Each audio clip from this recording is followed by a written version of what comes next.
Praise the Lord. Hallelujah. പ്രിയരെ, ഈ സായം സന്ധ്യയിൽ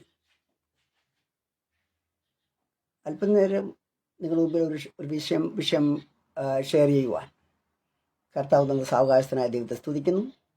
നിങ്ങൾ അറിയുന്ന പോലെ റോസ് ഫാമിലി ഫേസ്ബുക്ക് പേജിൻ്റെ ഓൺലൈൻ കൺവെൻഷൻ നടക്കുകയാണ്. ആ കൺവെൻഷനിൽ എനിക്കും ഒരു വിഷയം നിങ്ങളുമായിട്ട് ഷെയർ ചെയ്യുവാൻ കർത്താവ് തന്ന സാവകാശത്തിനായ ദൈവത്തെ സ്തുതിക്കുന്നു. ഈ പേജിൻ്റെ ചീഫ് അഡ്മിൻ, മറ്റ് അഡ്മിൻസ്, എന്നെ കേൾക്കുന്ന ശ്രോതാക്കൾ ക്രിസ്തുയേശുവിൽ ഞാൻ സ്നേഹവന്ദനത്തെ അറിയിക്കുകയാണ്. പ്രിയരെ, ഇന്നത്തെ ലഭിക്കപ്പെട്ടിരിക്കുന്ന വിഷയം കാൽവരി ക്രൂശ് മരണവും കൃപായുഗവും എന്ന് പറയുന്നൊരു വളരെ ബൃഹത്തായ ഒരു വിഷയമാണ്. എനിക്ക് മുമ്പേ സംസാരിച്ചുകൊണ്ടിരുന്നതും ഇപ്പോൾ ഞാൻ സംസാരിക്കുന്നതുമായ വിഷയം. നമുക്കറിയാം, ഈ ഒരു വിഷയം കർത്താവിൻ്റെ കാൽവരി ക്രൂശും ശേഷം ഉള്ളതാണല്ലോ കൃപായുഗം. കഴിഞ്ഞ 14-ാം തീയതി മുതൽ ഈ കൺവെൻഷൻ നടന്നുകൊണ്ടിരിക്കുകയാണ്. നമുക്കറിയാം പ്രിയമുള്ളവരെ, ലോകത്ത് പല മഹത് വ്യക്തികൾ ജനിച്ചിട്ടുണ്ട്. അവരൊക്കെ ലോകത്തോട് പറഞ്ഞത് ലോകത്തിന് സമാധാനം കൊടുക്കാമെന്നും ലോകത്തെ രക്ഷിക്കാമെന്നൊക്കെയാണ്. നമുക്കറിയാം, BCE 540 വർദ്ധമാന മഹാവീരൻ ജനിക്കുന്നത്. BCE 563 ശ്രീബുദ്ധൻ ജനിക്കുന്നത്. ഇത് കൂടാതെ നമുക്കറിയാം ഗുരു നാനാക്ക് ഉണ്ട്, കൺഫ്യൂഷ്യസ് ഉണ്ട്, അതുപോലെ തന്നെ ഇസ്ലാമിൻ്റെ മുഹമ്മദ് നബിയുണ്ട്. അതുപോലെ തന്നെ പ്രിയമുള്ളവരെ, ദശാവതാരം പ്രസ്താവിക്കുന്ന ഹിന്ദുയിസം, മത്സ്യം, കൂർമ്മം, വരാഹശ്ച, നരസിംഹശ്ച, വാമന, രാമോ രാമശ്ച കൽക്കി, ജനാർദ്ദന കൽക്കി, ഇങ്ങനെയുള്ള ദശാവതാരം, 10 അവതാരം ഹിന്ദു വിശ്വാസത്തിൻ്റെ അടിസ്ഥാനമാണ് ഈ 10 ദശാവതാരം എന്ന് പറയുന്നത്. എന്നാൽ പ്രിയമുള്ളവരെ, ഞാൻ നിങ്ങൾക്ക് പരിചയപ്പെടാൻ പോകുന്നത് 33 വർഷം മാത്രം ലോകത്ത് ജീവിച്ചു. ചരിത്രത്തെ 2ആയിട്ട് വിഭജിച്ചു. AD എന്നും BC എന്നും AD എന്നും ചരിത്രത്തെ 2ആയിട്ട് വിഭജിച്ചു. അതുപോലെ തന്നെ താൻ യാത്ര ചെയ്തത് ഏതാണ്ട് 25-30 കിലോമീറ്റർ മാത്രമുള്ള ഒരു ചെറിയ പട്ടണത്തിലാണ്. ശാസ്ത്രം പഠിക്കാതെ ശാസ്ത്രം പ്രസ്താവിച്ചു. അതുപോലെ തന്നെ ചരിത്രകർത്താവ്. എന്നാൽ അതിൻ്റെ ഏറ്റവും വലിയൊരു പ്രത്യേകത എന്ന് പറയുന്നത് 2000 വർഷം പിന്നിട്ടെങ്കിലും ഇന്നും ലക്ഷോപലക്ഷം മനുഷ്യ മനസ്സുകളെ രൂപാന്തരപ്പെടുത്തുവാൻ ശക്തിയുള്ള വാക്കുകൾ 2000 വർഷം പിന്നിട്ടെങ്കിലും അത് അവരുടെ മനസ്സിൽ അത് പ്രവർത്തിച്ചു കൊണ്ടിരിക്കുകയാണ്, രൂപാന്തരപ്പെട്ടുകൊണ്ടിരിക്കുകയാണ്. പ്രിയമുള്ളവരെ, അതാണ് ഞാൻ പരിചയപ്പെടുത്തുന്ന കർത്താവായ യേശു ക്രിസ്തു. നമ്മൾ ലോകത്തിലായിരിക്കുമ്പോൾ മറ്റു പലതും നമ്മൾ കമ്പയർ ചെയ്യണം, പഠിക്കണം. അങ്ങനെ പഠിക്കുമ്പോൾ നമുക്ക് ചില വ്യത്യാസങ്ങൾ നമുക്ക് മനസ്സിലാക്കാൻ കഴിയും. നമുക്ക് ബൈബിളിലേക്ക് നമ്മൾ വീണ്ടും പോകുമ്പോൾ നമുക്കറിയാം, പഴയ നിയമം 39 പുസ്തകമാണ്. ആ പുസ്തകത്തിൽ ഇസ്രായേലിൻ്റെ ഏകസത്യ ദൈവത്തെയാണ് നമുക്കവിടെ കാണാൻ കഴിയുന്നത്. എന്നാൽ പ്രിയമുള്ളവരെ, അത് മലാക്കി കഴിയുന്നതിന് ശേഷം, മലാക്കി പുസ്തകം അവസാനിക്കുന്നതിന് ശേഷം നമുക്കറിയാം പുതിയ നിയമം ആരംഭിക്കുക. ഇവിടെ മനുഷ്യന്റെ സൃഷ്ടി മുതൽ മനുഷ്യന്റെ പാപം മൂലമുള്ള വീഴ്ച വരെ ഉള്ള ഒരു യുഗത്തെയാണ് നമ്മൾ ആദ്യം കാണുക. അതാണ് നിഷ്പാപ യുഗം എന്ന് പറയുന്നത്. രണ്ടാമത് നമ്മൾ കാണുന്നത്, ഈ യുഗത്തിൽ മനുഷ്യൻ പാപം എന്തെന്നറിഞ്ഞിരുന്നില്ല. കാരണം ദൈവം അവരുടെ കൂടെ വസിക്കുക. അവർ ഏതും തോട്ടത്തിലായിരുന്നു അവർ വസിച്ചു കൊണ്ടിരുന്നത്. ദൈവം അവരുടെ കൂടെ വസിക്കുക. അവർ പാപം എന്തെന്ന് അവർക്കറിയുന്നില്ല. എന്നാൽ ആ ഏതൻ തോട്ടത്തിൽ അവരെ വഞ്ചിക്കുവാൻ ആര് കടന്നു വന്നു? സാത്താൻ കടന്നു വന്നു. അങ്ങനെ സാത്താൻ മൂലം അവർ പാപം ചെയ്തു. അവരിപ്പോൾ എവിടെയാണെന്നറിയാമോ? തോട്ടത്തിന് വെളിയിലായി. ദൈവത്തിൻ്റെ നിയന്ത്രണത്തിലല്ല, തോട്ടത്തിന് വെളിയിലായി. ശേഷം പ്രിയമുള്ളവരെ, ആദാം മുതൽ നോഹ വരെയുള്ള 10 തലമുറ അതേതൊക്കെയാണ്? ആദാം, ശേത്ത, ഏനോസ്, കേനാൻ, മഹ്ലേൽ, യാരദ്, മധുസലേക്ക്, ഹാനോക്ക്, ലാമക്ക്, നോഹ. 10 തലമുറ. 10ാം തലമുറ ആയപ്പോൾ ദൈവം എന്തെന്നറിയാമോ? ദൈവത്തിൽ നിന്ന് അകന്നു പോയ, ദൈവത്തെ വിശ്വസിക്കാത്ത ആ ജനതയെ ദൈവം ജലപ്രളയം കൊണ്ട് ദൈവം ഒരു നശിപ്പിക്കുന്നതായിട്ട് നമ്മൾ അവിടെ ഉൽപ്പത്തി പുസ്തകം 6-ാം അധ്യായത്തിൽ നമ്മൾ കാണുകയാണ്. അങ്ങനെ ദൈവം എന്തെടുത്തു? ദൈവം ആ ജനതയെ ദൈവം നശിപ്പിക്കുക. കാരണം ദൈവത്തെ അനുസരിക്കാത്ത, ദൈവത്തെ നിഷേധിക്കുന്ന ആ ജനത്തെ അവർ ബോധിച്ച രീതിയിലാണ് പ്രിയമുള്ളവരെ അവർ ജീവിച്ചു കൊണ്ടിരുന്നത്. ദൈവം അവരെ ജലപ്രളയത്താൽ ദൈവം അവർക്ക് ശിക്ഷ കൊടുത്ത് ദൈവം എന്തെടുത്തു? അവരെ നശിപ്പിക്കുക, ഇല്ലാതാക്കുക. ഈ യുഗത്തെ അറിയപ്പെടുന്നതാണ് പ്രിയമുള്ളവരെ മനസാക്ഷി യുഗം. ശേഷം നാം കാണുന്നത് പ്രിയമുള്ളവർ ബാബേൽ കോട്ടയുടെ നിർമ്മാണമാണ്. ബാബേൽ കോട്ടയുടെ നിർമ്മാണത്തിന് ശേഷം പ്രിയമുള്ളവരെ അബ്രഹാമിനെ ദൈവം വിളിക്കുന്നവരെയുള്ള ഒരു യുഗമുണ്ട്. അങ്ങനെ ആ കാലഘട്ടത്തെ മനുഷ്യ ഭരണ യുഗം എന്നാണ് വിളിക്കുന്നത്. മനുഷ്യ ഭരണ യുഗം. ബാബേൽ കോട്ടയുടെ നിർമ്മാണം മുതൽ ദൈവം അബ്രഹാമിനെ വിളിക്കുന്ന ആ കാലഘട്ടം വരെയുള്ള സമയം.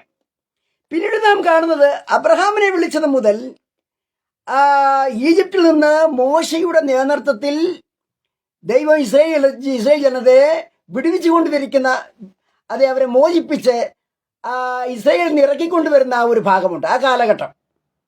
പ്രിയമുള്ളവരെ, ഈ കാലഘട്ടത്തെ വാഗ്ദത്ത യുഗം എന്നാണ് അറിയപ്പെടുന്നത്.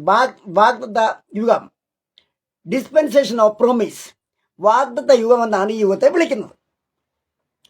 അത് കഴിഞ്ഞ് നമ്മൾ മുന്നോട്ട് കടന്നു പോകുമ്പോൾ മിസ്രൈമിൽ നിന്ന് പുറപ്പെട്ടത് മുതൽ കർത്താവിന്റെ ഉയർത്തെഴുന്നേൽപ്പ് വരെയുള്ള ഒരു കാലഘട്ടമുണ്ട്. ആ കാലഘട്ടത്തെ അറിയപ്പെടുന്ന 1500 വർഷത്തെ പഴക്കമുണ്ടെന്നാണ് ബിബ്ലിക്കൽ ഹിസ്റ്ററി നമ്മളെ പഠിപ്പിക്കുന്നത്. ആ ഒരു കാലഘട്ടത്തെ അറിയപ്പെടുന്ന പ്രിയമുള്ളവർ, അതാണ് ന്യായപ്രമാണ യുഗം, ഡിസ്പെൻസേഷൻ ഓഫ് ലോസ്, ന്യായപ്രമാണ യുഗം എന്ന് പറയുന്നത്. തീർന്നില്ല. അത് കഴിഞ്ഞ് പ്രിയമുള്ളവരെ, കർത്താവിന്റെ ഉയർത്തെഴുന്നേൽപ്പിന് ശേഷം പിന്നെ നമ്മൾ കാണുന്നത് എന്താണെന്നറിയാമോ? അതാണ് period of dispensation of grace, അതായത് കൃപയുടെ പ്രമാണം, സഭാ കാലഘട്ടം, സഭയുടെ യുഗം എന്നറിയപ്പെടുന്നത്. ഇവിടെ യേശുവിന്റെ പുനരുത്ഥാനം മുതൽ ക്രിസ്തുവിന്റെ 2ാം വരവോടുകൂടി അവിടെ കാണുന്ന അർമഗദ്ദോൻ യുദ്ധം വരെയുള്ള ഒരു പീരീഡ് ഉണ്ട്, ഒരു കാലഘട്ടമുണ്ട്. ഈ കാലഘട്ടം വരെയും പ്രിയമുള്ളവരെ ഈ യുഗം നീണ്ടുപോവുകയാണ്. ചിലർ വരയ്ക്കുന്ന ഇപ്പം യുഗം നാളെ കൊണ്ട് അവസാനിക്കും, നാളെ കൊണ്ടൊന്നും അവസാനിക്കത്തില്ല. കാരണം ഇത് കൃപയുടെ കാലഘട്ടമാണ്. ഇവിടെ ജാതികളാകുന്ന വീണ്ടെടുക്കപ്പെട്ടവർ ദൈവം കർത്താവ് അവർ കൊണ്ടുപോയാലും, കർത്താവ് അവനെ ചേർത്ത് കൊണ്ടാലും, പിന്നീട് ഇസ്രായേലിന് ഒരു വീണ്ടെടുപ്പുണ്ട്. ആ മുഴുവൻ ഈ കാലഘട്ടത്തിൽ പെടുന്നതാണ് പ്രിയമുള്ളവരെ. ഇതാണ് കൃപയുടെ കാലഘട്ടം. ഇനിയും ലൂക്കോസിന് സുവിശേഷം 22-ാം അധ്യായം 20-ാം വാക്യം നമുക്ക് വായിക്കാം. ലൂക്കോസ് 22:20 കാണുന്നത്, അത്താഴം കഴിഞ്ഞ ശേഷം അവൻ പാനപാത്രം കൊടുത്തു.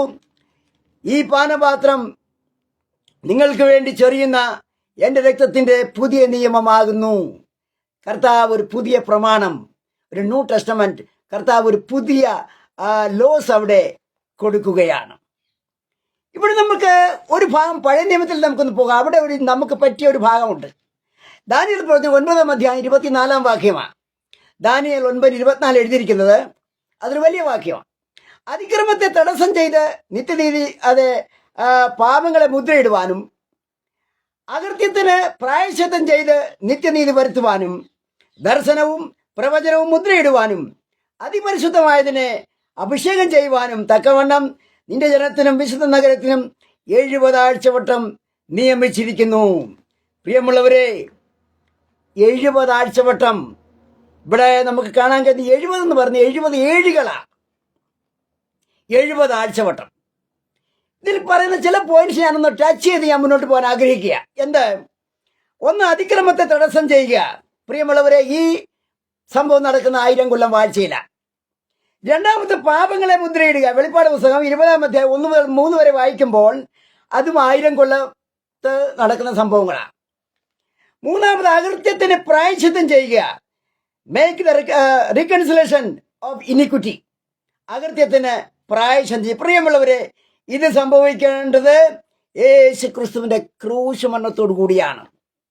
ഞങ്ങൾ ഈ വിഷയം പ്ലാൻ ചെയ്തപ്പോൾ തന്നെ ഈ വിഷയത്തിന്റെ കാരണം ഇത് എവിടെയൊക്കെ ഈ വിഷയം പോകും. ഇക്കാലത്ത് പ്രസംഗം എന്ന് പറഞ്ഞ ഒരു സങ്കീർത്തനത്തിൽ ഒരു വാക്യം വായിച്ച് പ്രസംഗിച്ചിട്ട് പ്രസംഗം നിർത്തുന്ന ഒരു രീതിയാണ്. എന്നാൽ നമ്മളൊക്കെ കർത്താവിൻ്റെ ആ ആഗമനം പ്രതീക്ഷിച്ചിരിക്കുമ്പോൾ നാം എന്താണ് ചെയ്യേണ്ടത്? ബൈബിളിനെ ആഴമായിട്ട് നമ്മൾ പഠിക്കേണ്ടതുണ്ട്. പ്രിയമുള്ളവരെ, ഇവിടെ കാണാൻ കഴിയുന്ന യെശയ്യാപ്രവചനം 53 അധ്യായം 4, 5, 6 വാക്യം എന്നോട് ചേർത്ത് വായിക്കാൻ ഞാൻ ആഗ്രഹിക്കുക. എന്ത്? അവൾ സാക്ഷാൽ നമ്മുടെ രോഗങ്ങളെ അവൻ വഹിച്ചു. കാൽവരിയിലെ സംഭവമാണ്. നമ്മുടെ വേദനകളെ അവൻ ചുമന്നു. നാമോ ദൈവം അവനെ ശിക്ഷിച്ചും അടിച്ചും ദണ്ഡിപ്പിച്ചും ഇരുന്നുവെന്ന് വിചാരിച്ചു. എന്നാൽ അവൻ നമ്മുടെ അതിക്രമങ്ങൾ നിമിത്തം മുറിവേറ്റും നമ്മുടെ അകൃത്യങ്ങൾ നിമിത്തം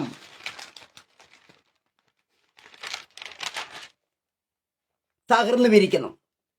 നമ്മുടെ സമാധാനത്തിനായുള്ള ശിക്ഷ അവന്റെ മേലായി, അവന്റെ അടിപ്പിണരാൽ നമുക്ക് സൗഖ്യം വന്നിരിക്കുന്നു. അടികൊണ്ടതാരാ? 39 പ്രാവശ്യമാണ് കർത്താവ് അടികൊണ്ടത്. അടികൊണ്ടത് കർത്താവ് നമ്മുടെ ഓരോരുത്തർക്കും വേണ്ടി, മാനവജാതിക്ക് വേണ്ടി അവൻ ആ കാൽവരിയിൽ അവൻ ആ ശിക്ഷ ഏറ്റുവാങ്ങുകയായിരുന്നു. പ്രിയമുള്ളവരെ, അതിക്രമം ചെയ്ത ആരാ? നമ്മള്. കർത്താവിന് മുറിവേറ്റു. അകൃത്യം ചെയ്ത് നമ്മള്, കർത്താവ് തകർന്നു. അതുപോലെ നമുക്ക് സമാധാനം നൽകുവാൻ അവൻ ശിക്ഷ ഏറ്റുവാങ്ങി. നമുക്ക് സൗഖ്യം ലഭിക്കുവാൻ അവൻ അടിപ്പിണരാൽ അവൻ അടി സഹിച്ചു. ഇവിടെ മറ്റൊരു പോയിന്റ് പ്രിയമുള്ള, ഞാൻ വാക്യം വായിച്ചില്ല. ദാനിയേൽ പ്രവചനത്തിലെ വാക്യം നിത്യനീതി വരുത്തണം. നിത്യനീതിക്കകത്ത് പ്രിയമുള്ളവരെ അവിടെ കാണാൻ കഴിയുന്ന ദർശനവും പ്രവചനവും മുദ്രയിടുക, അതുപോലെ അതിപരിശുദ്ധമാവിനെ അഭിഷേകം ചെയ്യുക. പ്രിയമുള്ളവരെ, ദാനിയേൽ പുസ്തകത്തിലെ 70 ആഴ്ചവട്ടം ആരംഭിക്കുന്നത് യെരുശലേമിനെ യഥാസ്ഥാനപ്പെടുത്തി പണിയുവാൻ കൽപ്പന കൊടുത്തത് മുതലാണ്. ആരാ? അർത്തഹശസ്ത രാജാവ്. നെഹമ്യാവിന്റെ പുസ്തകം 2-ാം അധ്യായത്തിലുണ്ട്. യെരുശലേമിനെ യഥാസ്ഥാനപ്പെടുത്തി പണിയുവാനുള്ള ഓർഡർ കൊടുക്കുകയാണ്. BC 445 മാർച്ച് മാസം 14-ാം തീയതി അർത്തഹശസ്ത രാജാവ് യെരുശലേമിന്റെ മതിൽ പണിക്കുള്ള അനുവാദം കൊടുക്കുകയാണ്. 70 ആഴ്ചവട്ടത്തിൽ 7 ആഴ്ചവട്ടം, 62 ആഴ്ചവട്ടം, ഒരാഴ്ചവട്ടം, അങ്ങനെ 3ആയിട്ട് നമുക്ക് ആഴ്ചവട്ടത്തെ നമുക്ക് ഡിവൈഡ് ചെയ്യണം. 70 ആഴ്ചവട്ടം, 7 ആഴ്ചവട്ടം, 7 ആഴ്ചവട്ടം, 62 ആഴ്ചവട്ടം, ഒരാഴ്ചവട്ടം. ഇതിൽ 7 ആഴ്ചവട്ടം കൊണ്ട് യെരുശലേമിനെ വീതിയും കിടങ്ങുമായി പണിയും. ശേഷം 62 ആഴ്ചവട്ടം കഴിയുമ്പോൾ അഭിഷിക്തനായ യേശു ഛേദിക്കപ്പെടുകയാണ്, കൊല്ലപ്പെടുകയാണ്. അതുപോലെ തന്നെ 69 ആഴ്ചവട്ടത്തിന് 483 ദിവസമുണ്ടെന്ന് അത് കണക്ക് പഠിക്കുന്നവർക്ക് മനസ്സിലാകും. പ്രിയമുള്ള അർത്തഹശസ്ത രാജാവ് കൽപ്പന കൊടുത്തത് മുതൽ AD 32 വരെ, 32 ഏപ്രിൽ മാസം 6-ാം തീയതി ഞായറാഴ്ച വരെ 483 വർഷമുണ്ടെന്ന് കണക്കാക്കാൻ പറ്റും. അങ്ങനെ 483 വർഷം കഴിയുമ്പോൾ യേശു ക്രിസ്തു ക്രൂശിക്കപ്പെടുകയാണ്. 69-ാം ആഴ്ചവട്ടത്തിൽ അഭിഷിക്തൻ ഛേദിക്കപ്പെട്ടതോടുകൂടി 70 ആഴ്ച വട്ടം അവിടെ യഹൂദ അവിടെ യേശു അവിടെ ഛേദിക്കപ്പെടുകയാണ്. തുടർന്ന് വരുന്നത് നമുക്ക് കാണുന്നില്ല. 69 കഴിഞ്ഞ് 70, ഇതിൻ്റെ ഇടയ്ക്കുള്ള ഗ്യാപ്പിൽ 70 ആഴ്ചവട്ടത്തെ അവിടെ ചിത്രീകരിക്കുന്നതായിട്ടോ കണക്ക് കൂട്ടുന്നതായിട്ടോ കാണാൻ കഴിയുന്നില്ല. 69 കൊണ്ട് അവിടെ നിൽക്കുക. ഈ കാലഘട്ടത്തെ അറിയപ്പെടുന്നത്, ബിബ്ലിക്കൽ ഹിസ്റ്ററി പഠിക്കുമ്പോൾ അവൾ അറിയപ്പെടാൻ കഴിയുന്ന ബ്രാക്കറ്റ് യുഗം എന്ന് അറിയപ്പെടുന്നത്. അങ്ങനെ ജാതീയ ഭരണകർത്താവായ പീലാത്തോസിന്റെ മുമ്പിൽ വെച്ച് യഹൂദജാതി യേശുവിനെ തള്ളിപ്പറഞ്ഞു. ദൈവം യഹൂദനായുള്ള ബന്ധം അവിടെ താൽക്കാലികമായി നിർത്തിവെച്ചു. 69-70 പ്രിയമുള്ളവർ തുടങ്ങുന്ന കാലഘട്ടത്തെ സഭാകാലം അല്ലെങ്കിൽ കൃപായുഗമെന്ന് നമുക്ക് വിളിക്കാം. 69-70 ഈ ഇടയ്ക്കുള്ള ഇടയ്ക്കുള്ള ആ കാലഘട്ടത്തെ സഭാകാലഘട്ടം അല്ലെങ്കിൽ കൃപയുടെ കാലഘട്ടം എന്ന് വിളിക്കാം. എഫേസ്യർ 2-ാം അധ്യായം 8-ാം വാക്യം അവിടെ നമുക്കൊരു വാക്യമുണ്ട്. എന്ത്? കൃപയാലല്ലോ നിങ്ങൾ വിശ്വാസം മൂലം രക്ഷിക്കപ്പെട്ടിരിക്കുന്നത്. മത്തായി 21:43 കർത്താവ് ഒരു ഉപമ അവിടെ പറഞ്ഞിട്ടുണ്ട്. പ്രിയങ്ങൾ, ഇതുമായിട്ട് ചേർത്ത് വായിക്കാം. അതുകൊണ്ട് ദൈവരാജ്യം നിങ്ങളുടെ പക്കൽ നിന്ന് എടുത്ത് അതിൻ്റെ ഫലം കൊടുക്കുന്ന ജാതിക്ക് കൊടുക്കും. അതുവരെ യഹൂദനായിരുന്നു ദൈവത്തിന് സ്വന്തം വംശം. ഇപ്പോൾ ആ യഹൂദൻ കർത്താവിനെ തള്ളിയതിന് ഫലമായിട്ട് എന്ത് സംഭവിക്കുന്നു? കർത്താവിനെ തള്ളുമ്പോൾ അതിന് പകരമായി ജാതികളെ കർത്താവ് ഇവിടെ സ്വീകരിക്കുന്നതായിട്ട് നമുക്ക് കാണാൻ കഴിയുകയാണ്. അതുപോലെ തന്നെ അതിന്റെ ഫലം കൊടുക്കുന്ന ജാതിക്ക് കൊടുക്കും എന്ന് ഞാൻ നിങ്ങളോട് പറയുന്നു. റോമർ 11:23 എഴുതിയിരിക്കുന്നത്, അവരെ വീണ്ടും ഒട്ടിക്കുവാൻ ദൈവം അതേ ശക്തനാണ്. ആരെ? ഇസ്രായേലിനെ. ദൈവം അവരെ തള്ളുന്നില്ല. റോമർ 11:1 ഇങ്ങനെ കാണുന്നു, എന്നാൽ ദൈവം സ്വജനത്തെ തള്ളിക്കളയുമോ? ഒരു നാളുമില്ല. അവർ യഹൂദന്മാർ ദൈവത്തെ, യേശുവിനെ തള്ളിക്കളഞ്ഞാലും കർത്താവ് അവരെ തള്ളിക്കളയുന്നില്ലെന്നാണ് അവിടെ വായിക്കുന്നത്. കൃപായുഗം കഴിയുന്നതോടുകൂടി ദൈവം, പ്രിയമുള്ളവരെ, യഹൂദരുള്ള ബന്ധം വീണ്ടും പുനഃസ്ഥാപിക്കും. ഇപ്പോൾ ഈ കൃപായുഗ കാലഘട്ടം കഴിഞ്ഞാൽ ദൈവം തടുക്കും. ഉൽപ്രാപണമാണ്. ദൈവം തന്റെ മണവാട്ടി സഭയെ സ്വീകരിക്കുന്നു. എന്നാൽ അതിനുശേഷം ദൈവം അതേ യഹൂദന്മാരുമായിട്ടുള്ള ബന്ധം വീണ്ടും പഴയതുപോലെ തുടരുമെന്നർത്ഥം. കൃപായുഗത്തിൽ പ്രിയമുള്ളവരെ, ക്രിസ്തീയ വിശ്വാസത്തിന്റെ വിവിധ വ്യത്യസ്ത ഉപദേശങ്ങൾ നമുക്ക് കാണാൻ കഴിയും. നിയർ അബൌട്ട് 2000 years അപ്പോസ്തലന്മാരിട്ട ആ പ്രമാണം, അപ്പോസ്തലന്മാരുടെ ഉപദേശം എല്ലാം തട്ടി മാറിച്ച് തകർത്ത് കളഞ്ഞു. അപ്പോസ്തലന്മാരുടെ ഉപദേശം കാണാൻ കഴിയുന്നില്ല. അതിൻ്റെ ഒരു ചെറിയ ഉദാഹരണം ഞാൻ പറയാം. AD 33 പ്രിയമുള്ളവരെ സെന്റ് സ്റ്റേഫാനോസ് കൊല്ലപ്പെടുന്നത്. AD 62 യാക്കോബ് കൊല്ലപ്പെടുന്നത്. AD 33 മുതൽ 100 വരെയുള്ള കാലഘട്ടത്തെ അറിയപ്പെടുന്ന അപ്പോസ്റ്റോളിക് ഏജ്. അപ്പോസ്തലന്മാർ ജീവിച്ചിരുന്ന ഈ കാലഘട്ടത്തിൽ, അതായത് 33 മുതൽ 100 വരെയുള്ള കാലഘട്ടം. AD 325 പ്രിയമുള്ളവരെ ഒരു വലിയ കമ്മിറ്റി ഉണ്ടായി, ഒരു സുന്നഹദോസ്. അതെവിടെ നടത്തിയാമോ? നിക്കായിൽ വെച്ച. ആ നിക്കായിലെ സുന്നഹദോസ് വിളിച്ചു കൂട്ടിയത് ഒരു രാജാവ്, എംപറർ കോൺസ്റ്റന്റൈൻ ചക്രവർത്തി സ്കാച്ചറായി കിടക്കുന്ന മുഴുവൻ ക്രിസ്ത്യാനികളെ ഒന്നിച്ചു കൂട്ടി ഒരു വലിയ മീറ്റിംഗ് കൂട്ടി. പ്രിയമുള്ളവരെ, അത് കഴിഞ്ഞ് 7 കൗൺസിൽ കൂടി. ഇതൊക്കെ കൃപായുഗത്തിൽ നടന്ന സംഭവങ്ങളാണ്. നമുക്കിതിനെ കണ്ണടച്ച് കാണാൻ കഴിയില്ല.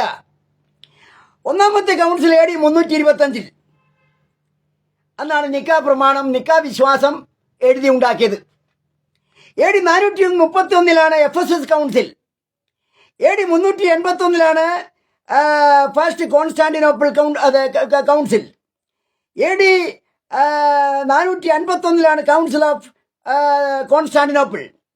AD 583 second council of Constantinople.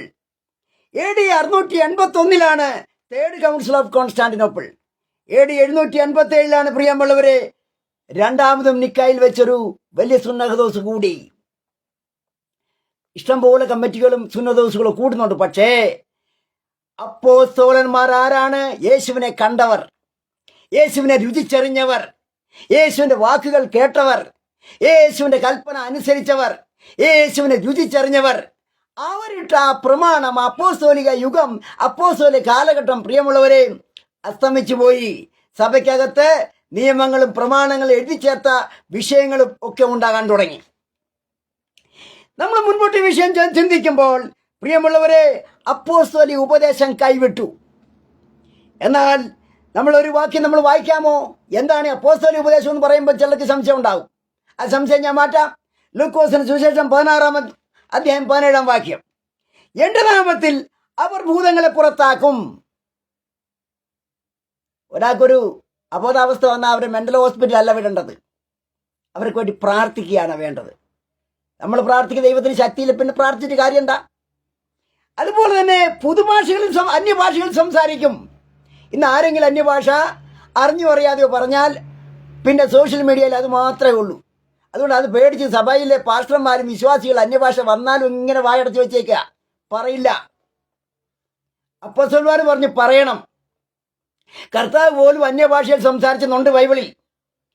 അതുപോലെ തന്നെ പ്രിയമുള്ളവരെ, മരണകരമായ യാതൊന്നും കടിച്ചാലും അവർക്ക് ഹാനി വരികയില്ല. തീർന്നില്ല, രോഗികളുടെ മേൽ കൈവച്ചാൽ സൗഖ്യം. എൻ്റെ ഈ ഒരു വിരല് മുറിഞ്ഞു പോയതാ ചെറുപ്പത്തിൽ. എൻ്റെ പിതാവ് ഒരു പാസ്റ്ററായിരുന്നു. അദ്ദേഹം ഇതെടുത്തു വെച്ചു, പ്രാർത്ഥിച്ചു. കുറച്ച് ദിവസം കഴിഞ്ഞപ്പോൾ ഉണങ്ങിയിരുന്നു, കരിഞ്ഞിരുന്നു. രോഗശാന്തി പറഞ്ഞാൽ പോരാ പ്രിയമുള്ളവരെ, നമ്മുടെ ജീവിതത്തിൽ അത് കൊണ്ടുവരണം. അങ്ങനെ ഇതാണ് പ്രിയമുള്ള അപ്പോസ്തല ഉപദേശം. അപ്പോസ്തലന്മാർ പറഞ്ഞ സ്നാനം, അപ്പോസ്തലന്മാർ എന്ന് പറഞ്ഞ വിശ്വാസം, വീര്യപ്രവൃത്തികൾ, അത്ഭുതങ്ങൾ, അടയാളങ്ങൾ. ഇതുണ്ടോ സഭയിൽ? അത് സഭയിലില്ലെങ്കിൽ നമ്മൾ AD 325 ശേഷമുള്ള അവസ്ഥയിലാണ് ഇപ്പോഴും കഴിയുന്നത്. ഇത് കൃപായുഗത്തിലെ സംഭവമാണ്. ഇത് കണ്ടിട്ട് നമ്മൾ കണ്ടില്ലെന്ന് പറയാൻ പറ്റില്ല. ഇത് പ്രസംഗിക്കാതെ എങ്ങനെ നമ്മൾ കൃപായുഗം സംസാരിക്കുന്നത്? യേശുവിന്റെ ഉപദേശം കേട്ടവർ, യേശുവിനെ രുചിച്ചറിഞ്ഞവർ, യേശുവിനെ കണ്ടവർ, അതാണ് അപ്പോസ്തലന്മാർ. അങ്ങനെ അവർ വിശ്വസിച്ച ആ ഉപദേശത്തെക്കാൾ പ്രിയമുള്ളവരെ ലോകം എന്തെടുത്തു? ആ ഉപദേശങ്ങളെല്ലാം മാറ്റിമറിച്ചു. ഇന്ന് എന്താണ് കാണാൻ കഴിയുന്നത്? വിശ്വാസം കുറഞ്ഞു, വിശ്വാസം ഇല്ല. എല്ലാം പേരിനൊരു ക്രിസ്ത്യാനിന്ന് മാത്രമേ ഉള്ളൂ. ഓരോരുത്തരും പേരിന്റെ കൂടെ മുമ്പിലോ പുറകിലോ ഒരു ക്രിസ്ത്യാനി പേര് കാണും. അതോടുകൂടി ക്രിസ്ത്യാനി ആയെന്നാണ് ചിലരുടെ ധാരണ. അതുപോലെ തന്നെ പ്രിയമുള്ളവരെ, രോഗശാന്തിയോ ഭൂതശാന്തിയോ ഇല്ല, പ്രാർത്ഥിക്കത്തില്ല. അതുപോലെ പ്രാർത്ഥിച്ചാൽ ഭൂതം പറയും നിന്നെക്കാണി ശക്തി എനിക്കുണ്ടെന്ന് പറഞ്ഞ് ഭൂതം മാറി എന്ന് വെല്ലുവിളിക്കും. ഭൂതം പോവില്ല. അതുപോലെ തന്നെ സഭ ഇന്ന് പ്രിയമുള്ളവരെ ലോകമയത്തിൽ ഇൻവോൾവ് ആയിപ്പോയി. അതുപോലെ തന്നെ പ്രിയമുള്ളവരെ, 1517 ഇങ്ങനെ പോയ ഈ പോക്കിൽ ഒരു വലിയ പരിവർത്തനം ലോകത്തിലുണ്ടായി. അതാണ് ഞാൻ ടച്ച് ചെയ്യാൻ പോകുന്നത്. AD 1517 ജർമ്മൻകാരനായ ഒരു വിശ്വാസി, അയാളുടെ പേരാണ് മാർട്ടിൻ ലൂതർ. അദ്ദേഹം 96 ഡിമാൻഡ്സ് എഴുതി അയാൾ വിറ്റൻബർഗ് യൂണിവേഴ്സിറ്റിയുടെ നോട്ടീസ് ബോർഡിൽ പതിച്ചു. അയാൾ ഇത് പതിക്കാനുള്ള കാരണം പോപ്പ് ഒരാളെ പറഞ്ഞയച്ചു. അദ്ദേഹത്തിന്റെ പേരാണ് ജോൺ ടഡ്സൽ. ജോൺ ടഡ്സൽ എന്താണ് പറയുന്നറിയാമോ? എത്രമാത്രം നാണയത്തുട്ടുകൾ താലത്തിൽ വീഴുന്നുവോ അത്രമാത്രം നിങ്ങളുടെ ആത്മാവ് നരകത്തിൽ നിന്ന് സ്വർഗത്തിലേക്ക് എടുക്കപ്പെടും. ഒന്നുകൂടെ ഞാൻ പറയാം. എത്രമാത്രം നാണയത്തുട്ടുകൾ താലത്തിൽ വീഴുന്നുവോ അത്രമാത്രം നിങ്ങളുടെ ആത്മാവ് നരകത്തിൽ നിന്ന് സ്വർഗത്തിലേക്ക് എടുക്കപ്പെടുമെന്ന്. എന്ന് പറഞ്ഞാൽ ഒരു വ്യക്തിയുടെ ആത്മാവിനെ നിശ്ചയിക്കുന്നത് നാണയത്തുട്ടാണെന്നർത്ഥം. ഇതിനെ എതിർത്തുകൊണ്ടാണ് ഈ മാർട്ടിൻ ലൂതർ 96 ഡിമാൻഡ്സ് എഴുതി ജർമ്മനിയിലെ വിറ്റൻബർഗ് യൂണിവേഴ്സിറ്റിയുടെ നോട്ടീസ് ബോർഡിൽ പതിച്ച് അദ്ദേഹത്തെ സഭ പുറത്താക്കി. ആ ഡിക്ലറേഷന്റെ പേരാണ് പാപവിമോചന പ്രഖ്യാപനം. പ്രിയമുള്ളവരെ, അങ്ങനെ അന്നുണ്ടായിരുന്ന സഭ ആകെ അലങ്കോലമായി, പ്രശ്നങ്ങളായി, സഭ ഇളകി മറിഞ്ഞു. അതിനെ തടയാൻ കത്തോലിക്ക സഭ എന്തുണ്ടെന്നറിയാമോ? ഒരു ചെറിയൊരു കമ്മിറ്റി ഉണ്ട്. അതിൻ്റെ പേരാണ് സൊസൈറ്റി ഓഫ് ജീസസ്. അങ്ങനെ ഉണ്ടാക്കി. പ്രിയമുള്ളവരെ, നമ്മൾ ആ വിഷയം മുന്നോട്ട് കടന്നു. 1905 ശേഷം വീണ്ടും എൻ്റെ അറിവനുസരിച്ച് ഞാൻ ലോകത്തിൻ്റെ പല മീഡിയകൾ പരിശോധിച്ചപ്പോൾ ഒരു കാര്യം എനിക്ക് ബോധ്യപ്പെട്ടു. അപ്പോസ്തലന്മാരുടെ കാലഘട്ടത്തിലെ ആ ഉപദേശം വീണ്ടും ചിലരൊക്കെ പറയാൻ തുടങ്ങി. ഞാൻ എന്തുകൊണ്ട് പറഞ്ഞു ചോദിച്ചാൽ, പ്രിയമുള്ളവരെ, യേശു ക്രിസ്തു നമുക്കിട്ട ഒരു അടിസ്ഥാനമുണ്ട്, ഒരു വിശ്വാസ പ്രമാണമുണ്ട്, അപ്പോസ്തലന്മാരുടെ ഉപദേശമുണ്ട്. നമുക്കത് തള്ളിക്കളയാൻ പറ്റില്ല. നമ്മൾ മറ്റൊരു ഗ്രന്ഥവും വായിക്കണ്ട. യേശു ക്രിസ്തു പറഞ്ഞതും അപ്പോസ്തലന്മാർ പറഞ്ഞതും അത് വചനത്തിലുണ്ട്, ബൈബിളിലുണ്ട്. അത് നമുക്ക് പച്ചമലയാളത്തിൽ വായിക്കാം, ഹിന്ദിയിൽ വായിക്കാം, ഇംഗ്ലീഷിൽ വായിക്കാം. നമുക്കത് മനസ്സിലാക്കാം. ആരുടെയും ഒരു തർജ്ജമയ്ക്ക് ആവശ്യമില്ല. ഇനി ഞാൻ ചിന്തിക്കാൻ പോകുന്ന പ്രിയമുള്ളവരെ, യേശുവിൻ്റെ കാൽവരി മരണത്തെക്കുറിച്ച് പറയാതെ എൻ്റെ ഈ വിഷയം ഇവിടെ അവസാനിപ്പിക്കുന്നത് ശരിയല്ല. പ്രിയമുള്ളവരെ, യേശു ഗത്സമനയിൽ പ്രാർത്ഥിക്കുക. യേശു ദൈവത്തോട് വേറെ ഒരു വഴി എന്തെങ്കിലും തരണേ എന്ന് യാചിച്ചു, പ്രാർത്ഥിച്ചു. അവിടെ എഴുതിയിരിക്കുന്ന എബ്രായ ലേഖനം 5-ാം അധ്യായം 7-ാം വാക്യത്തിൽ പറയുന്നത്, ക്രിസ്തു തന്റെ ഐഹിക കാലത്ത് തന്റെ മരണത്തിൽ നിന്ന് രക്ഷിക്കുവാൻ കഴിയുന്നവരോട് ഉറച്ച നിലവിളിയോടും കണ്ണുനീരോടും കൂടി അപേക്ഷിക്കുകയും അത് അഭയയാചന കഴിക്കുകയും ചെയ്തു. യേശു ഒത്തിരി ശ്രമിച്ചു നോക്കി. ഈ കാൽവരി ക്രൂശ് മരണം ഒന്ന് ഒഴിവാക്കാൻ പറ്റുമോ? പിതാവിനോട് ചോദിച്ചു. യേശു കരഞ്ഞു കരഞ്ഞു, വളരെ കരഞ്ഞു, വീർക്കുവാൻ തുടങ്ങി. ഏകദേശം പ്രിയമുള്ളവരെ, ആ ഒരു പ്രാർത്ഥന 3 മണിക്കൂറോളം നീണ്ടു നിന്നു എന്നാണ് ചരിത്രത്തിൽ നമ്മൾ വായിക്കാൻ കഴിയുന്നത്. അവസാനം യേശുവിന്റെ രക്തം എന്തായി മാറി എന്നറിയാമോ? വിയർപ്പായി മാറി. അവൻ വീണ്ടും അപേക്ഷിച്ചു, യാചിച്ചു. ലൂക്കോസ് സുവിശേഷം 22-42 വാക്യം വായിക്കുമ്പോൾ, എങ്കിലും എന്റെ ഇഷ്ടമല്ല നിന്റെ ഇഷ്ടം നിറവേറ്റട്ടെ എന്ന് യേശു പറയുകയാണ്. അവസാനം എന്റെ ഇഷ്ടമല്ല നിന്റെ ഇഷ്ടം നിറവേറ്റട്ടെ. മറ്റൊരു കഷ്ടപ്പാട്, യാതന യേശു സഹിച്ചത് പരീക്ഷണങ്ങളിൽ കൂടിയാ. അതെങ്ങനെ? പടയാളികൾ പിടിക്കാൻ വന്നു. യേശു ഒന്നും എതിർത്തില്ല. യേശു ശാന്തനായി അവിടെ നിൽക്കുക. എന്നാൽ തന്റെ ശിഷ്യന്മാർ ഒരു കാര്യം ചെയ്തു. അവർ ഓടി രക്ഷപ്പെട്ടു. ഇരുട്ടിലേക്ക് മറഞ്ഞു എന്നായിരിക്കും. ഇരുട്ടിലേക്ക് മറഞ്ഞു. ഇന്നും അങ്ങനെയല്ലേ? നമ്മൾ ആരെങ്കിലും സ്നേഹിക്കുകയോ സഹകരിക്കുകയോ അവർ നമ്മളെ സഹായിക്കുമെന്ന് അല്ലെ അല്പം മനസാക്ഷിയോ കരുണയോ കാണിക്കുമെന്ന് നമ്മൾ ചിന്തിച്ചുകൊണ്ടിരുന്നുണ്ടല്ലോ, വെറുതെയാ. കാര്യം വരുമ്പോൾ, ആവശ്യങ്ങൾ വരുമ്പോൾ അവർ മുങ്ങിപ്പോകും. അവരുടെ നിഴൽ പോലും കാണാൻ കഴിയില്ല. അതാണ് ഈ ലോകം. അതുകൊണ്ട് നമ്മൾ എന്ത് ചെയ്യണം? ഒരു കുഞ്ഞിനെയും സ്നേഹിക്കരുത്, ആരെയും വിശ്വസിക്കുകയും ചെയ്യരുത്. ഇവിടെ യേശുവിനെ പിടിക്കാൻ വന്നപ്പോൾ എന്തെടുത്തു? ആ ശിഷ്യന്മാർ ഇരുട്ടിൽ ഓടി മറഞ്ഞു, ജീവനും കൊണ്ട് ഓടിയെന്നർത്ഥം. പ്രിയമുള്ളവരെ, നിന്റെ ജീവിത ഒറ്റപ്പാടുകൾ വരട്ടെ, നിന്നെ മനുഷ്യൻ ഒറ്റപ്പെടുത്തട്ടെ, നിന്നെ ആരും സഹകരിച്ചില്ലെങ്കിലും നീ ഒന്ന് മനസ്സിലാക്കോ, ഒരു കർത്താവ് നിനക്ക് വേണ്ടി ജീവിക്കുന്നുണ്ട്. അവൻ നിന്നെ തള്ളുന്നവനല്ല. അവൻ നിന്റെ ഹൃദയം കാണുന്നു, നിന്റെ തേങ്ങലുകൾ കാണുന്നു, നിന്റെ വേദന കാണുന്നു, നിന്റെ കണ്ണുനീർ അവൻ കാണുന്നവനാണ്. അവൻ നിന്നെ ഒരിക്കലും ഉപേക്ഷിക്കുന്നവനല്ല. നിനക്ക് സമാധാനം, സന്തോഷം തരുവാൻ ആ കർത്താവിന് കഴിയും. ഇപ്പോൾ ഇവിടെ യേശുവിനെ ഉപേക്ഷിച്ച്, പ്രിയമുള്ളവരെ, ചിലർ പിടിച്ചവർ അടിച്ചു.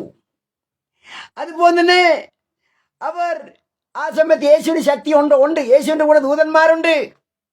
മിന്നലിനോട് പറയാം, മിന്നലേ നീ അവന്മാരെ ഒതുക്കാൻ പറഞ്ഞ ആ മിന്നൽ ഓടിച്ചെന്നവരെ അടിക്കും.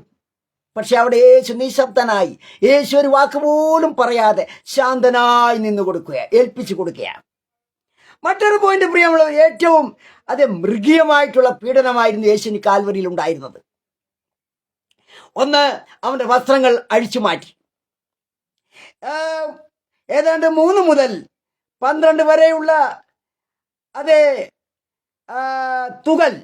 തുകലിന്റെ ഇഴകൾ എന്ന ചാട്ടവാറ് കൊണ്ട്, ആ ചാട്ടവാറിന്റെ പേരാണ് ഫ്ലാഗ്രം എന്ന ചാട്ടവാറ് കൊണ്ട് അവർ അവനെ വീണ്ടും വീണ്ടും അടിച്ചു. ഓരോ ഇഴകളറ്റത്ത് മാംസം പറിച്ചെടുക്കാനും അതുപോലെ തന്നെ കീറുവാനുമുള്ള നഖം, ഗ്ലാസ്, അതുപോലെ തന്നെ ആണികളൊക്കെ ഘടിപ്പിച്ചിട്ടുണ്ട്. ഒരടി അടിക്കുമ്പോൾ അവിടെയുള്ള ശരീരഭാഗങ്ങളും മാംസഭാഗങ്ങൾ അത് കീറി മുറിച്ചത് കൊണ്ടുവരാനുള്ള കഴിവ്, ആ ശക്തി ഈ ചാട്ടവാറിനുണ്ടായിരുന്നു. എത്ര യേശു സഹിച്ചെന്നറിയാമോ? 39 പ്രാവശ്യം. പ്രിയരെ, നമ്മൾ വീണ്ടും വായിക്കുമ്പോൾ യേശുവിനെ ഓരോ പ്രാവശ്യം അടിക്കുമ്പോഴും അവന്റെ മജ്ജയും മാംസവും അവന്റെ ശരീരം കീറിപ്പോവുകയായിരുന്നു. അതുകൂടാതെ പുറത്തുനിന്നും കാലിൽ നിന്നും രക്തം ധാരധാരയായി ഒഴുകുകയാണ്. അതുപോലെ ചിലർ അവനെ ഇങ്ങനെ ചെയ്തിട്ട് ആരെങ്കിലും പെട്ടെന്ന് മരിച്ചാൽ ആ മരണത്തിനുള്ള പേരാണ് പാതി മരണം എന്ന് പറയും. എന്നാൽ അപ്പോഴും എന്തെടുത്തു? യേശു മരിച്ചില്ല. യേശു നമുക്ക് വേണ്ടി അത് സഹിക്കുകയായിരുന്നു. ആ കർത്താവിന് മുഖം നോക്കിയ പ്രിയമുള്ളവരെ, രക്തം ധാരധാരയായി ഒഴുകുന്നു. ആ കർത്താവിന്റെ മുഖം പോലും വിരൂപമായി. ഒരു പാട്ടുകാരൻ പറയുന്ന 2 ലൈൻ ഇങ്ങനെയാ. ആ പാട്ടിൽ വളരെ അർത്ഥമുണ്ടെന്ന് എനിക്ക് തോന്നുന്നു. കണ്ടാലോ ആളറിയുകില്ല, ഉഴവുച്ചാൽ പോൽ മുറിഞ്ഞിടുന്നു, കണ്ടാലോ മുഖശോഭയില്ല, ചോരയാൽ നിറഞ്ഞൊഴുകിടുന്നു, കണ്ടാലോ ആളറിയുകില്ല. ഉഴവു ചാൽ പോൽ മുറിഞ്ഞിടുന്നു, കണ്ടാലോ മുഖശോഭയില്ല. ചോരയാൽ നിറഞ്ഞൊഴുകിയിടുന്നു. പ്രിയമുള്ളവരെ, ആ കർത്താവിന്റെ മുഖം നോക്കിക്കേ. മുഖശോഭ നഷ്ടപ്പെട്ടു, ആളറിയില്ല. അതുപോലെ തന്നെ ഉഴവുചാൽ പോലെ മുറിഞ്ഞ ശരീരം, ധാരധാര രക്തം ഒഴുകുക. കർത്താവിന്റെ ആ സഹനശക്തി കർത്താവ് സഹിക്കുക നമുക്ക് വേണ്ടി. പ്രിയമുള്ളവരെ, പടയാളികൾ അവനെ പിന്നീട് ചെയ്ത ഒരു ധൂമ്ര വസ്ത്രം ധരിപ്പിച്ചു. അതുപോലെ തന്നെ ഒരു മരക്കുരിശിൽ അവനെ തറച്ചു. എന്നിട്ടും തലയിൽ ഒരു മുൾക്കിരീടം വെച്ചു. അതൊരു വടി കൊണ്ടോ അത്തോടി കൊണ്ടോ അത് തല്ലി ഉറപ്പിച്ചു. അപ്പോഴും രക്തം വരികയാ. യെശയ്യാപ്രവചനം 52:14 വാക്യം വായിക്കുമ്പോൾ, അവന്റെ രൂപം കണ്ടാൽ ആളല്ല എന്നും അവന്റെ ആകൃതി കണ്ടാൽ മനുഷ്യനല്ല എന്നും തോന്നുമാർ വരുമായിരിക്കാം. അതുകൊണ്ട് പലരും നിന്നെ കണ്ട് സ്തംഭിച്ചു പോയി. പ്രിയമുള്ളവരെ, യേശുവിനെ കണ്ട് പലരും സ്തംഭിച്ചു. ഇന്നലെ കണ്ട യേശു അല്ല, ഇന്നലെ കണ്ട ആൾ രൂപമല്ല, ഇന്നലെ കണ്ട ആ വ്യക്തിയല്ല, ആ വ്യക്തിയുടെ രൂപം പോലും മാറുകയാണ്. അവൻ മുട്ടുകുത്തി, ശത്രുക്കൾ പരിഹാസികൾ മുട്ടുകുത്തി ജയ ജയ എന്ന് പരിഹസിച്ചു അവനെ കണ്ടുകൊണ്ട്. അവൻ നിശബ്ദനായി, ഒരു വാക്കുപോലും പറയാതെ അവൻ എല്ലാം സഹിച്ചു. ശേഷം പ്രിയമുള്ളവർ അവനെ നഗരത്തിന് പുറത്തു കൊണ്ടുപോയി വസ്ത്രങ്ങൾ അഴിച്ചു മാറ്റി. പ്രിയമുള്ളവരെ, അവനെ ഒരു മരക്കുരിശിൽ തറച്ചു. അവന്റെ കൈകളിൽ ആണികൾ അടിച്ചു.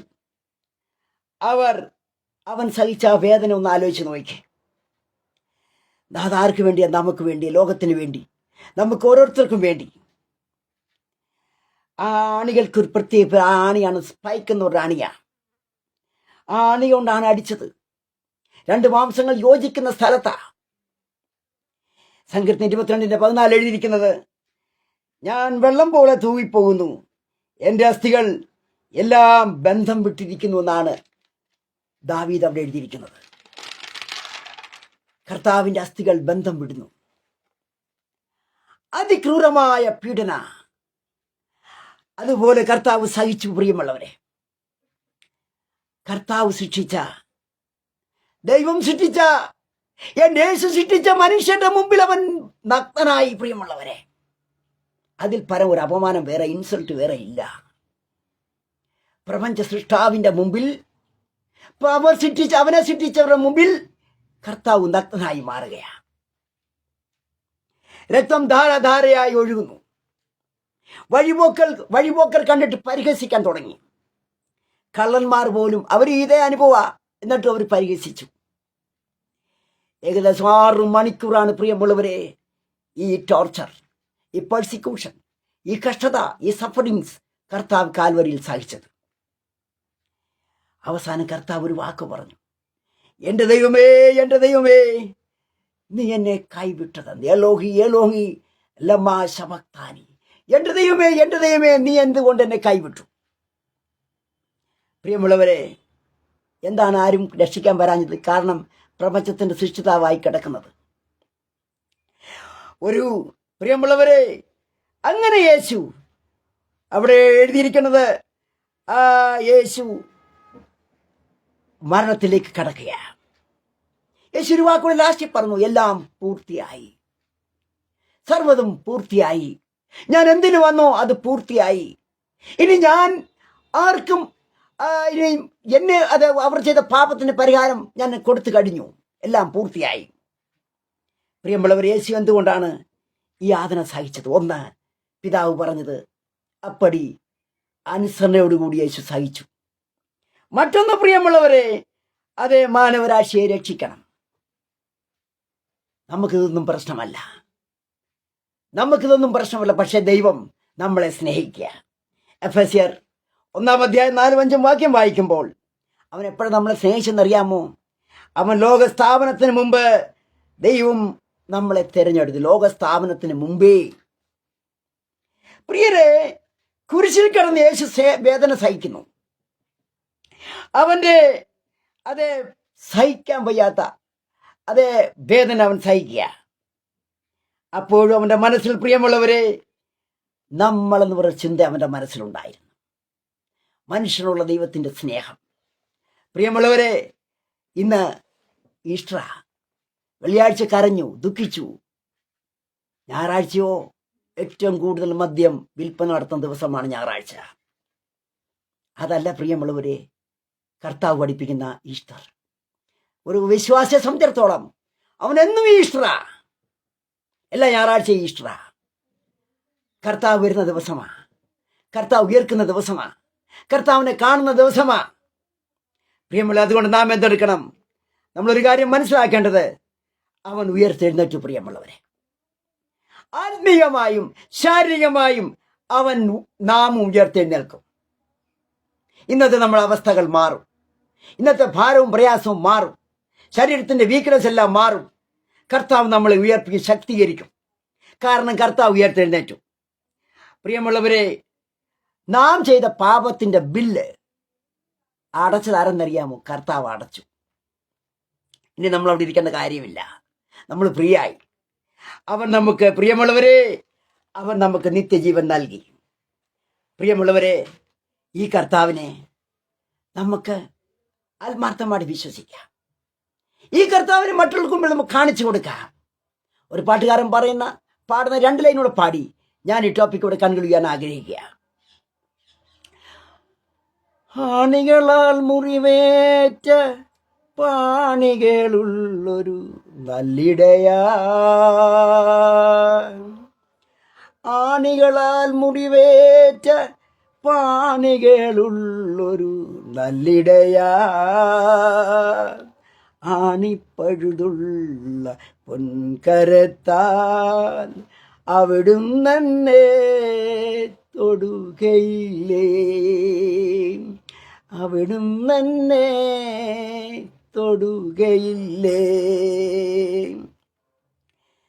നുറുങ്ങുന്ന വേദന മാത്രമായി രോഗക്കിടക്കെ ഞാൻ തകർന്നിടുമ്പോൾ, നുറുങ്ങുന്ന വേദന മാത്രമായി രോഗക്കിടക്കെ ഞാൻ തകർന്നിടുമ്പോൾ, ഗിലയാദിൻ തൈലം ഇന്നുമെൻകായി പകരുവാനായി നീ കരുതില്ലേ, ഗിലയാദിൻ തൈലം ഇന്നെനിക്കായി പകരുവാനായി നീ കരുതില്ലേ.